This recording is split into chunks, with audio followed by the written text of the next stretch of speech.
about if I introduce myself? Okay. Please join me in welcoming Ahava. Thank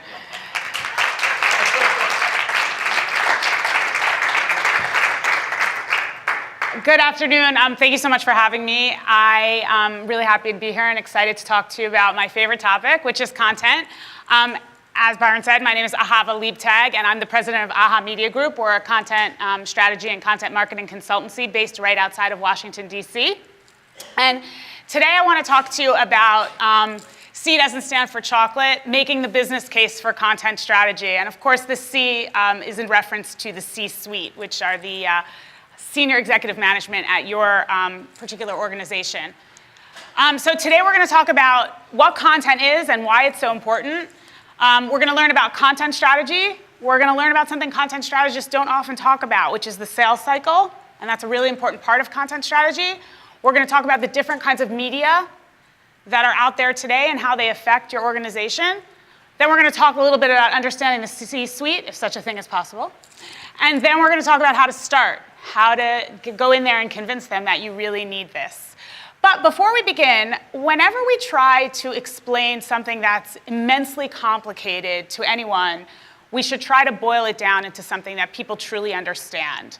I'm a really big believer that when we're talking about content strategy, we really need to look for metaphor because it is so complicated and covers so many different things within an organization that it's almost impossible to explain to people in 1 or 2 sentences, the so-called elevator speech or pitch that you could give about what it is that we do. So I would like for us, in order to understand what content truly is together, I would like for us to play a game. So here we begin. I would like you to tell me where this sentence is from. It was the best of times, it was the worst of times. It was the age of wisdom. Annie, you could just call it out as soon as you know it. Excellent, A Tale of Two Cities. Now, I was going to bring chocolate to throw out at you if you got it right, but I figured everybody here is going to know these. So, and also, you know, it's right before, snack time was over. All right, in the beginning, God created heaven and earth. Right, author, unknown, right? See, I also mentioned religion. It is a truth universally acknowledged that a single man in possession of a good fortune must be in want of a wife. Pride and Prejudice, excellent, the English major. I'll buy you a drink. Happy families are all alike. Every unhappy family is unhappy in its own way. Anna Karenina, excellent. A long, long time ago in a galaxy far, far away. Star Wars, excellent. Author? George Lucas. So what does this prove to us? Great relationships begin with great conversations, right? That's what content really is. It's a conversation. And if you want to have your business make a lot of money, the number one thing the C-suite cares about is that the numbers at the end of the spreadsheet are round and green. You need to be thinking about content as a conversation, and you need to be selling it as a conversation to them. So why do we bother with content? Well, let's look at it like this. It's the fuel that drives the sales cycle within your organization.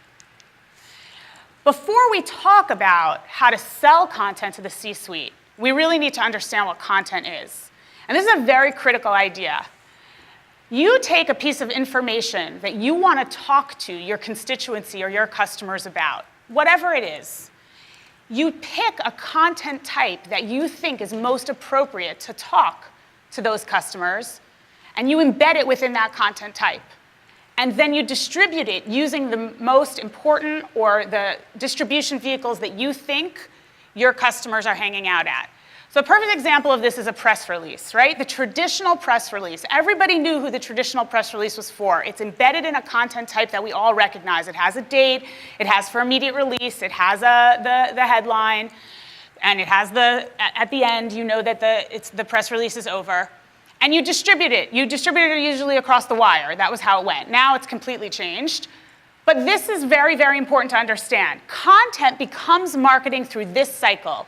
You are in control of how you have this conversation. You're not necessarily in control of the information, but you're in control of the content type you place it in, and therefore the messaging. And then you're in control of the distribution vehicle you choose. So let's talk. These are content marketing types, right? These are content types we would all recognize: an article, a podcast, a video, a photograph. an infographic, right? We all know what they look like. We've seen them once, twice, we know what they are. Don't get confused between the content delivery vehicles that we have at our disposal, and that's websites, blogs, newsletters. This is the important thing you need to talk about when you talk to your C-suite, because when they hear content, they hear a 4-letter word. They don't really understand what it is. They think they know what it is, but they don't. And you need to break it down for them that we are trying to talk to people. We have a piece of information we want to communicate. And we need to select the right type of content that's going to impact those people's purchasing decisions or donating decisions or whatever the government agencies might be talking about. So this is a really critical thing to understand. There's a difference between what we're saying, how we're saying it, and then where the consumer finds us to have that conversation. Social media has completely changed the landscape, right? How many people found out about the new pope through traditional media, which would be a news outlet, a television show, or a radio? How many people? Okay. How many people found out about it through their social media feeds? I've made my point, okay? So how does the conversation begin? In traditional media, we as marketers started the conversations with our audiences. They couldn't talk back to us, really, unless they actually bought something or complained or wrote a letter or called the company. They saw us, we presented to them in exactly the way that we wanted to, and then they responded. Now they can come to us through thousands of different ways. They have a myriad of channels to talk to us on. I was on Nordstrom.com last night. Don't ask, they're having a sale. And I had forgotten to click something when I purchased it. They had live chat now. They had contact us. They had talk to us on Twitter, talk to us on Facebook. I mean, even the customer service channels now, they are controlling the conversation in 4 different ways, just from the website alone. So every time a consumer interacts with your brand, there's a conversation taking place every single time. So what is a brand? A brand is a promise. So let's look at these icons up here together, and you can tell me what you think of when you see them. What do you think about? What's the first word that comes to mind when you see Amazon.com? It's fast, louder. Cheap. Yikes. Anybody else? Awesome. Everything? Great. Fast, quick, reliable. Let's skip over Walmart. How do you feel about Nike? What do you think when you see the I should have said. Did everybody know that swoosh was Nike? Okay, great. See, that's powerful branding. What do you think when you see that? Athletic? Louder. What? Performance? Great. Good. Cheap, fine, shine a light. Okay, so a brand is a promise, right? You think about sweatshops in China when you see that swoosh, right? Absolutely, that's a really good point. What do you think about when you see the Apple icon? You probably also think about sweatshops, but what? Highly overpriced, okay. Pays my bills. Designs better than Windows, pays my bills. It works. Sometimes people say innovation. Convenient, okay. And when you see that, where's that little blue box from? There you go. What do you see? There's a brand for you. It's not even a logo. It's not even a logo. Does everybody remember the movie Splash? She's like a mermaid, and he gives her the Tiffany box, and she like looks at it, and she like touches it, and then she kisses it, and she says to him, "Thank you, it's beautiful, I love it." And that is how women feel when they get the box. Like, who cares about what's inside of it? Somebody loved me enough to buy me that box. So what do you think of when you see Tiffany's? Diamonds. Expensive. Luxury. Somebody loved me enough to buy me this, right? So a brand is a promise. So if a brand is a promise, that means that your brand stands for something. It has a personality, right? When you think about your friends and your loved ones, you probably know what you're going to get when you call them at any particular date or time, right? They're usually a consistent personality, unless, unfortunately, you're friends with some psychos, which that's probably harder. But most of the time, and brands do that, right? Brands can have dissonance. they step out of character.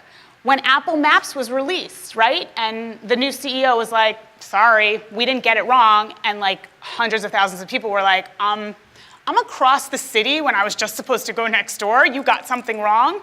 That was dissonance with the brand, because usually Apple is all about the user, and they apologize when they get something wrong, or they never have gotten it wrong before, and this was the first time they ever had to deal with it. So a brand is a promise. It's a promise of a personality, and that's a really important thing when you're talking to your C-suite, because that's something that they can understand. So why does content matter? What's so important about content that it should be something that you're spending your days toiling over, trying to figure out how to make it work for your organization? And both Margot and Matt touched upon some of the different aspects of that. So would anybody in this room go to visit this website? Anyone? Okay, I got no volunteers. Would you go to this website? Well, you might not go, but you would probably more go to a website like this than you would to this, right? Why? Because there's content there, right? Now, the people who go to this website go because they want to learn about the medical history that has taken place at Johns Hopkins Hospital. And there's actually a tremendous amount of medical history. Johns Hopkins is a brand that we associate with innovation in medical science. And so they want to research a lot of the different things that happened at Hopkins. But if they came to this website, there's no conversation for them to have there. Nothing's going on. But when they come to this website, there's stuff there. There's content. There are potentials for conversations. So there are all these different types of content too, and this is from a higher ed client, but you see like the amount of content that you probably have to deal with in your organization is tremendous. Why? Because every piece represents 1, 2, 3, or several conversations that you're having with consumers within the company, but B2B, B2G, B2C. We talked about consumers. So there's all this content, and it's probably feeling like it's coming at you like this. It's just all of it, all the time. It's never ending. But relationships are based on great conversations, and bad conversations too. What are the type that you want to be having with your customers? So what can help you do a better job? And I think Margot gave a really great definition of what content strategy is. I want to talk now about this man. Does anybody in this audience know who this man is? Jack Welch. Excellent. Good. A lot of chocolate. So pretend I threw it at you. So the reason that I talk about Jack Welch and I talk about content strategy is because I think he illustrates something that's really important for anyone who touches content in an organization to understand. When Jack Welch took over GE, he fundamentally changed their management practices. And the way that they did it was like this. Every year, every employee in GE was given an annual review. The bottom 20% of the company was fired. If you performed in the bottom 20%, you were just told, you know, here's your hat, see you at the door. If you were in the top 10% of the company, they would sit you down and they would say to you, we have identified you as a potential future rock star at GE. And what this means is that whatever you're interested in doing in this company, if you're interested in accounting, we'll send you to accounting. If you're interested in refrigerator compression, we'll send you to China to learn how we make refrigerators. You're interested in light bulbs, we'll send you up to headquarters and learn about light bulbs. You want to learn about marketing, we'll send you to our marketing department. Whatever you wanted to do for 2-year tour of duties, you did. And then at the end of that 2 years, they rotated you to somewhere else you were interested in. It's a very strange idea. Why on earth would you do that? If somebody's good at something, just keep them doing what they're doing. But see, GE understood that it needed to continue to keep the talent moving up through the ranks. Why? Because by the time those rock stars achieved C-suite status, they needed them to understand the most important thing about the company, which is how the company makes money. As a content strategist, or a content marketer, or an IA, or a UX professional, whatever it is that you do here, if you touch content, that is your primary reason for being. If you don't understand how your organization achieves its achievement threshold, in for-profit, it's money. In not-for-profit, it's donations or whatever it is that you do that the not-for-profit is for. If it's in government, It's making sure that you're answering to whatever Congress says that your agency is there for. You have an achievement threshold within your own organization, and you need to reach it. And the way to reach it is through conversations. Conversations are content. So that's really what content strategy is about. It's about two major things. You have to align your conversations with your business objectives, and you also have to help your users accomplish their goals. That's your job with content. So if the thing doesn't help move people along the sales process or the achievement threshold process, and if it doesn't help you achieve business objectives, it's not really content that you should be concerned with. So this is my diagram of content strategy. To me, content strategy is about planning, creating, publishing, distributing, and analyzing the online publishing workflow of content within your organization. I put governance at the center of this life cycle because I believe that governance, which is basically keeping your content consistent or your conversations consistent, is a really, really critical part of making sure that your content strategy is effective. Because like Matt so beautifully pointed out on that crazy gray slide moving in 1,000 different directions, if you're saying 20 different things in 20 different places, you're confusing people. That's like saying, no, I'm wearing a blue dress. No, I'm wearing an aqua dress. No, I'm wearing a turquoise dress. No, I'm wearing shoes that match. They don't want to hear that. They want the same message every single time. And that's why governance is so important to a content strategy. So it's really about having a digital publishing strategy. So in the plan part of content strategy, what does my audience need to know? What are they going to come to my digital properties wanting to know about me? What are the questions they're going to ask to begin those conversations? Or what are the statements that they're going to make to begin those conversations? I really love your brand. I really hate your brand. I really wish you wouldn't outsource to China. What are the best content types to get those messages across? That's the create part. That's where you decide. How do we embed those conversations and that information that we're trying to get across? Then publish and distribute. So the publishing is how do we get it up on our CMS, or how do we get it out to Twitter, or how do we get it out to Facebook? And then which social media tools do we use? Where are our watering holes? Where are our customers hanging out? And where's our best chance to engage them? In the analyze portion, are we doing it right? Could we be doing it better? Maybe we need to pull some things down. Maybe we need to change the course of the conversation. And that's where the C-suite comes in. And then governance. How are we caring for our brand across the web so that on every channel, customers are experiencing a consistent experience with our brand? Okay, so this is really the crux of it, right? It takes the guesswork out of execution so that creativity can flourish. Here's a metaphor that I'm going to use that you can use at your C-suite. When you go into Starbucks and you order a skinny vanilla latte, do you think the barista starts to think to him or herself, okay, 2 pumps of sugar-free vanilla, then I need to do the milk. Do you think they do that? Not unless it's their first or second day. Why? Because it's a recipe, and they're trained to do it like this. They don't even think about it. In really great organizations who have this down, they have recipes around their content. They already know who gets to plan for it. They have an editorial calendar, so they know what's coming through.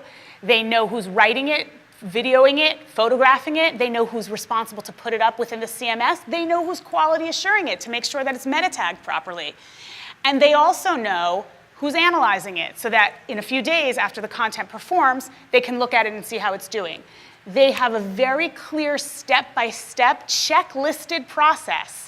Just like the airline industry, just like the construction industry, just like the medical services industry, of how to service different pieces of information within their organization.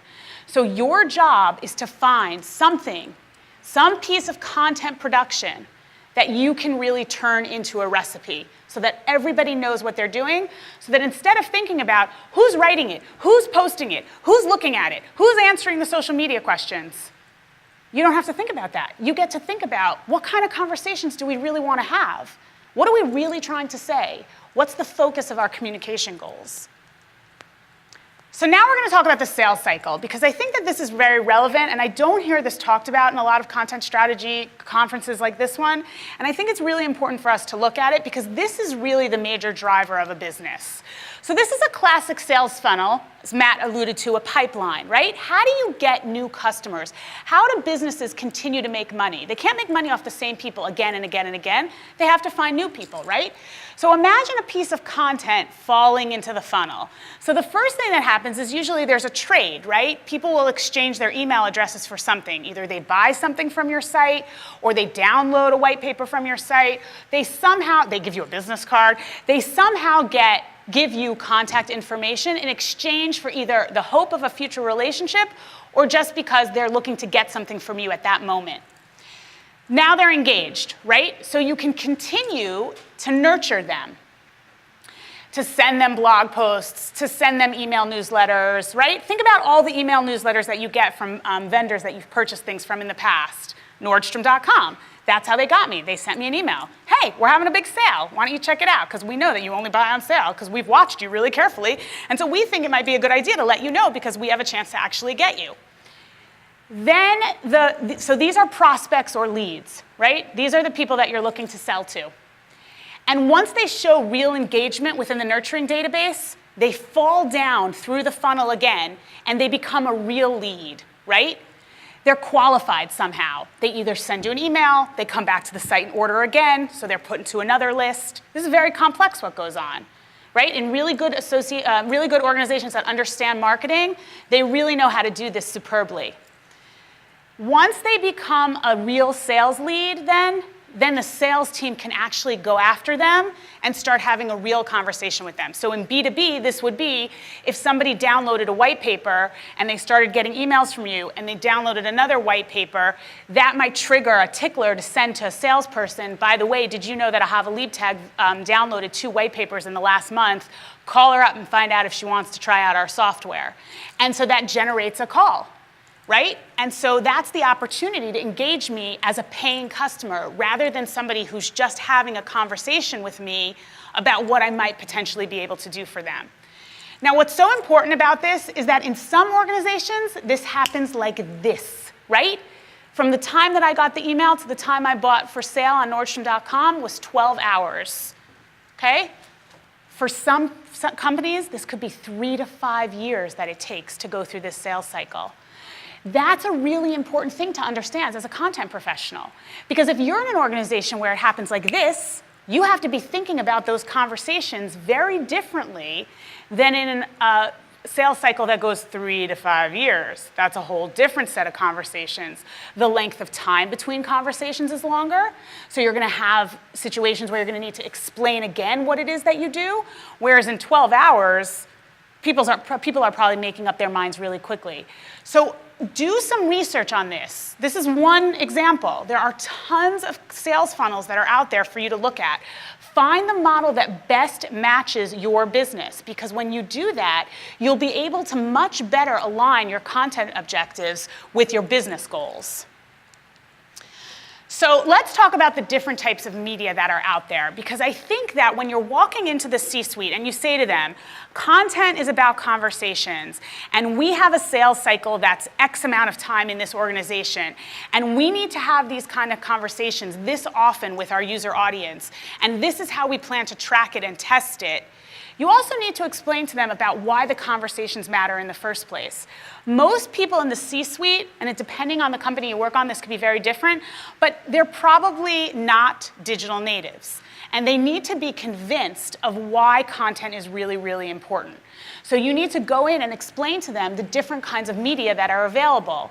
I can't tell you how many times, I work a lot in healthcare, a lot of times the more conservative VPs will say to me, why can't we just use radio and TV? Hello? Like, have you noticed that everyone is walking around like this all the time? They're not watching TV on that thing. You know that, right? They're not. So it's really important to sort of explain, okay, the game has changed. The ground has shifted. You are no longer walking on territory you understand or know. So let's talk about the 3 different kinds of media today. There's paid media, owned media, and earned media. Let's talk about paid media first, right? Oh, I'm sorry, paid media. So paid media is media that you use to attract attention and nurture leads. okay? So this could be a number of things, but you're paying for it. It's social media marketing, it's advertising, it's pay-per-click campaigns, it's stuff that you pay for to pull people towards your digital properties, right? Facebook ads, Twitter ads, potentially Pinterest ads, now that they have their analytics dashboard up, that's not far behind. So we're looking at things that you have to pay for to get people to come to your digital properties. And when I say your digital properties, I'm talking about websites, blogs, social media channels. This helps to nurture new leads, right? If somebody's doing a keyword search on something, it pops up there on the right-hand corner, the right-hand column. They're coming to you. They might find you for the first time ever. They didn't know who you were, but because they used the right keyword, it sparked a conversation with your brand. And now you have a new potential lead that could fall down that sales funnel and become a customer. And depending on your sales cycle, that could take, like we said, 12 hours. It could take 3 to 5 years. Owned media. So owned media is media that you develop, right? And it's on your websites and your blogs and your social media channels. It's the conversations that you want to be having. So you can establish and own your voice. We talked about those big brands in the beginning, right? That what you were talking about, those words you were using, is a personality type you associate with their voice, the things that they say, the things that they stand for. And that's what owned media helps you do. Anything that you put out there to attract people and nurture and get new customers is your own media. Earned media, and this is where it gets really complicated, is media that's generated by someone outside, trusted journalists, right? Some of the biggest journalists and bloggers, are really having great careers right now because they're writing about extremely hot topics and people are consuming that content. PR vendors who are working to create buzz about who are trying to spark these awesome conversations about your brand. This is earned media, right? So this kind of media is fantastic because if it's positioned the right way, you can achieve a tremendous amount of credibility. New brands can actually skyrocket to the top if they're potentially covered by earned media. Think about designers in Vogue, for example, or new technology that comes out that's previewed by the New York Times bloggers, the Wall Street Journal bloggers. That's huge for a new product or a new brand. But it can also damage you because they can give you a bad review. Or they can say, you know what, this brand is not cool anymore. Or they can expose the fact that a lot of your things are made in a Chinese sweatshop, which can really change the conversation around your brand. Which means that conversations really matter. And what the C-suite hates more than anything, and it's funny, actually, it's ironic in the English language that it begins with a C, are things they can't control. So when you walk in there and you say to them, this is about conversations, this is about aligning our business objectives. This is about understanding our sales cycle and our pipeline funnel. And this is also about making sure that we can control the conversations around our brand. They're going to sit a little taller. The lights are going to go off in their eyes, or on in their eyes. And they're going to start to think, okay, maybe there is something to this content thing. Maybe I should listen a little bit more. Okay, so that's what you tell them. All of this, everything I've said for the past 20 minutes is about this. Conversations create relationships. Content drives revenue. If you want the numbers to be big and round and green at the end of the spreadsheet, or whatever the achievement threshold is, you need to be controlling your content. What do you need to be in control of your content? You need resources. So you need to go to senior executive management, or middle management can go to them for you to say, these are the things I need to control these conversations. So let's talk about that. Let's talk about thinking about the C-suite. Now, what's the number one rule in marketing? Somebody scream it out. What? Coffees for closers? Okay. I don't even know what that means, but it had C's in it, so that's good. Oh, Glengarry Glen Ross, right. Okay, perfect, yeah. That's sales, though. That's not marketing. What's the difference between sales and marketing? Sales is when you call them. Marketing's when they call you, okay? So, and that content helps you do that, right? The number one rule in marketing is, according to my college business professor, I don't know about yours taught you, but the number one rule in marketing is know thy audience, right? You gotta know who you're talking to have a conversation with them. Just the same way that you create a persona for some target part of your user audience, create a user persona for who you know is on your C-suite. Who's the person that signs the contract proposals? Who's the person that gives the yes? Who's the person in the meeting who says, okay, let's allocate this part of the budget to this because I am hearing you and I get it, conversations are important and you need resources to control the conversation around our brand and our brand is a promise and we want to keep that promise good and clean and safe and all those good words. So I get it, I'm gonna give you the money, just go out of my office already. So those are the things you need to be thinking about. Who does this person look like? What appeals to him or her? Is he a data person? Is she an emotions person? Does he care about any of the stuff I'm talking about? Is she horrified when there are mistakes? What are the things that this person cares about? Knowing that is really, really important for when you're selling it, or the group of people that you're selling it to. So let's talk about what the C-suite cares about, and I think we'll find a major theme in all these 5 bullets. They care about increasing productivity, right? How can we squeeze more out of less? They care about increasing revenue, or like I said, maximizing the achievement threshold. They want to reduce things that cost them money. So mistakes, travel, communication time, anything that they can do to make things tighter and more efficient is really, really important to them, right? You ever heard the phrase, cut the fat? That's really what they're always looking to do. They want to improve employee job satisfaction, although some of you in this room might disagree with that 4th bullet. And they also want to outdo the competition, right? People who get to the C-suite did not get there by accident, okay? They wanted to rise to the top. And that's what they really care about. They want to go onwards and upwards. That's always where they're looking. All of these things on this list are that. They want to keep pushing forward, moving up. So right away, you have a clue into the personality type that you're talking to. You need to be continually orienting the conversation around content to moving the company forward in a positive way. So what are the strategies that work when you sell to the C-suite? So this is really, really important because when you walk in there and you want to do something like this and convince them that they really need to throw more resources behind content, or they need to be thinking about content differently, or they need to be having a different set of conversations around the brand, or they have to stop hiring 17 different vendors to do 17 different things and figure out how you're going to bring that in-house and get 3 FTE positions, you need to have a strategy for when you walk in there. So here's a clear strategy that works. The first thing you have to do is set expectations. Can anyone tell me what the average time is it takes for a content strategy to become effective? 9 months. So Mike Montero says you can throw 9 women and you still can't get a baby in a month. So, get it? You throw 9 women at it, you still can't get a baby in a month? Okay. So you can do whatever you want. And there are definitely wins early in the process, but it usually takes about 9 months to a year to really see the fruits of your labor start to really happen in a content strategy. The C-suite hates it when you lie to them. Now, they have no problem lying to you, but they don't like it when you lie to them. So don't ever walk in there and say, we're going to see this take off in 2 weeks. You're going to see, we're going to double the hits on our website. Unless the hits on your website are 15 hits, then maybe you could probably double them. But you cannot overpromise, right? You want to always what? Underpromise and overdeliver. So you need to set their expectations. In order for us to do this right, it's probably going to take this amount of time. Now, this number is also dependent on your sales cycle. So if you're in a very long sales cycle, it's going to take longer. If you're in a shorter sales cycle, then you can probably think between 6 months. But it really does take time to get all these pieces rolling. You have to include them.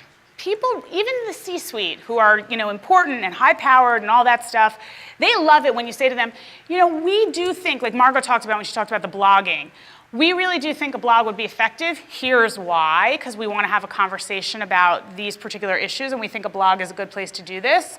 How would you feel about blogging for us, like once a month or once a quarter?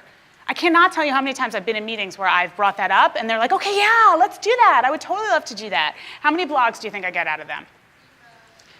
Usually 1, because they do it once, and then they're like, I don't ever want to do this again. Keep them informed. Now, information is a dangerous thing, right?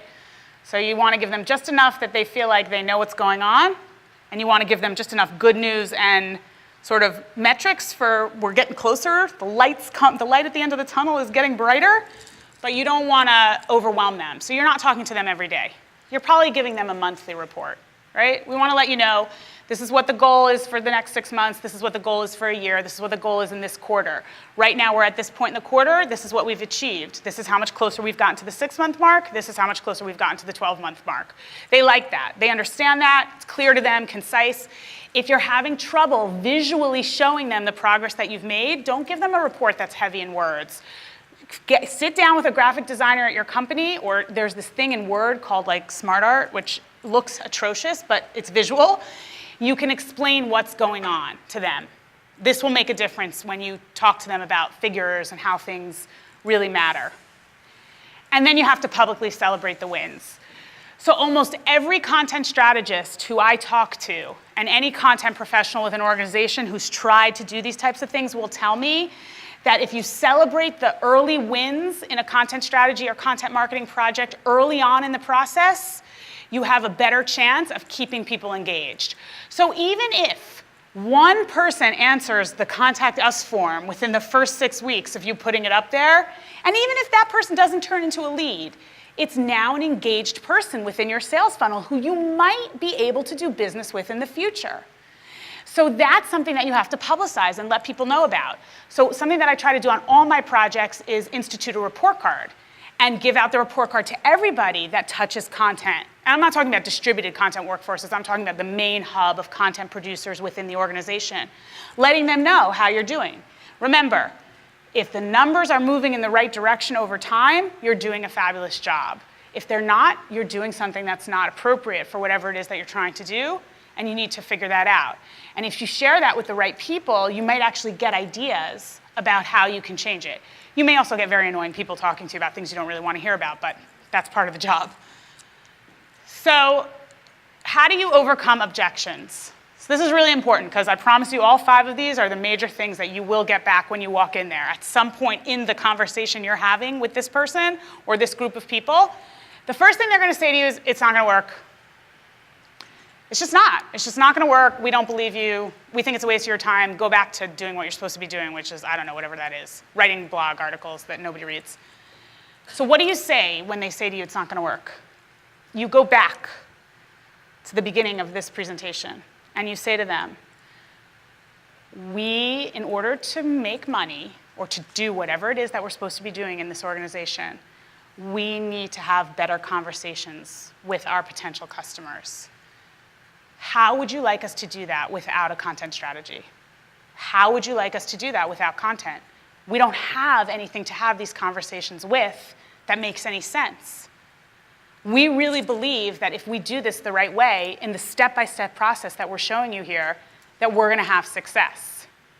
So it's really interesting. My husband and I have been married for 13 years, and when we first got married, he knew how to make pasta and maybe like an egg, and that was it. And for a long time, I didn't invite him into the kitchen because I just didn't think that he was teachable. And so about a few years ago, I got busier, and we had our 3rd child, so we had a lot going on in the house, and I would say to him, you need to learn to make more dinners because I can't do it all the time. And so he would print out recipes from the internet and start making things, and he's a fabulous cook.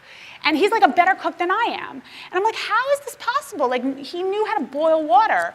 So he goes to me, I just follow the directions. I'm like, what do you mean? He's like, what do you mean, what do you mean?